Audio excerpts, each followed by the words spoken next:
Guys, welcome back to the channel and welcome back to the almost completed tool bench build. So if you guys have been following along my channel, I said in the last video I wanted to make an area here in the shop, basically a continuation of this section here where you can see the older wood. I wanted to add a whole section here for my power tools because my power tools keep getting jammed into those two little squares right there, and it's very frustrating. So here is the completed tool bench, complete with, finally found a place to display my 9/11 flag of honor here, remembering all those who passed away on 9/11. So I think this is the best place to put it, right here in the shop where I'm in here doing work all the time. I can take a look at that flag and, you know, read a couple of names and,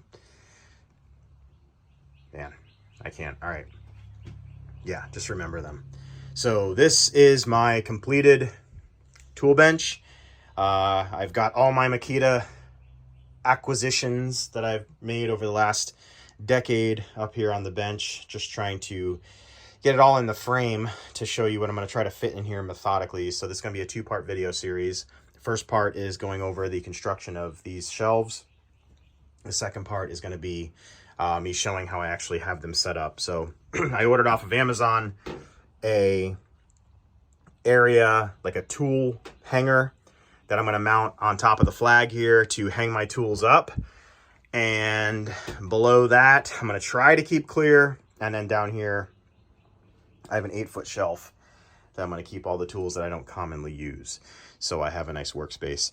So all this is really just a bunch of 2x4s down here, framed up to the stud wall, piece of 1/2-inch ply on the top, and some just 3.5-inch thick trim going across. Just a bunch of pine, you know, $60 in wood and materials and some scrap.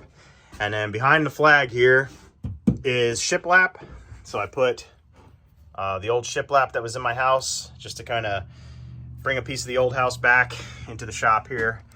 So that's a fully backed wall so I can mount things to it if I need to. I just don't want to really mess up the flag too much, so I want to try to mount my tool rack as minimally as possible as far as screws go. But I thought this was a nice touch, adding the flag back there for remembrance. And down here, obviously, we have more storage room. That's where my chainsaw leaked for probably almost a decade, hanging up here. Echo chainsaw. So yeah, so now here's a continuation. So I have my area here where I can kind of more easily sort my T-stack stuff if I want to bring it over here, bringing it all the way down to this side. And then, of course, my main workbench here with my metal edge to make square cuts against.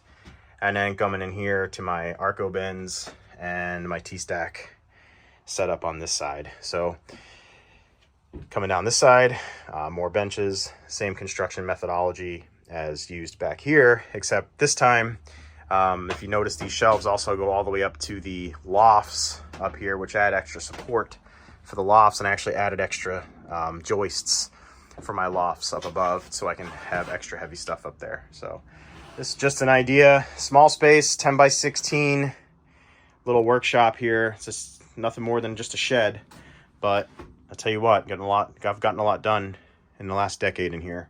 So it's all right by me. So I just got to organize this stuff. These are the shelves that I took off of the shiplap to mount my flag of honor up here. And yeah, just a nice little video here. Nice little video of Makita tools too. And yeah, this is just a look of all the things that I've bought. A lot of these are impulse buys, and a lot of these have actually gotten me through the construction of my house, where I would get a bid on having something done when I was building the house versus me acquiring the tool and doing it myself. Like, for example, this wet saw, I was given a bid, and thank you for sticking along, you know, around this long. You don't have to stick around this long, just thumbs up and leave. But if you care about the story here, this is this wet saw, which is really good. It leaks like crazy, but it's good. I got a bid to do my marble surrounds around my fireplace of $1,500. And all it was making a couple of 45-degree angle cuts. I said, I'll spend $299 on the saw, $150, $200 in material, save $1,000, and still have the tool left over. So that's the kind of stuff I'm sure you guys, as you're doing your projects, same thing. I mean, you can buy the tool and learn a skill and do it yourself versus paying somebody. And at the end of the day, you have the tool, you can do it over and over and over again if you need to, versus just paying somebody once. I'll mad respect for the trades, but sometimes, it pays to learn how to do things on your own. So yeah, anyway, a little bit of a long-winded video for some benches, but I just want to kind of show my setup, and then I'm going to do a video after showing everything completed with all the tools hung up and ready to go. So thanks for watching, guys. Thumbs up, subscribe, and I'll get you in the next one. Later.